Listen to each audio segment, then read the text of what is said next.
qala ta'ala, amesema Allah aliyakuwa ametukuka, lailatul qadr khairun min alf shahri, usiku wa lailatul qadr ni bora zaidi, ni bora mno kushinda miezi 1000. Ai maana yake anna liibadata, hakika ibada, fiha, ndani ya usiku huo, afdalu, ibada ni bora zaidi, min ibadati 83 sanatan wa 4 ashhurin, kushinda ibada 83 sana za miaka 83 wa 4 ashhurin, na miezi minne juu.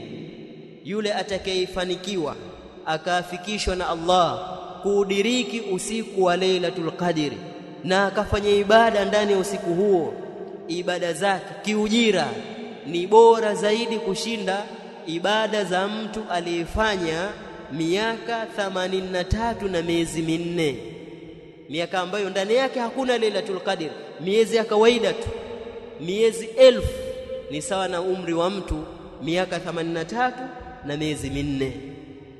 Kama umediriki usiku wa lailatul qadr, ubora wake basi ni sawa na miezi 1000. Miezi 1000 sawa na miaka 83 na miezi minne. Unaandikiwa ujira wewe sawa na mtu ambaye amefanya ibada miaka 83 na miezi minne, mtu ambaye hakuipata lailatul qadr. Lakini kwa ni malipo makubwa sana. Ni umri wa mtu miaka 83, unaandikiwa ujira wa miaka hiyo kwa kuupata usiku mmoja tu wa lailatul qadr.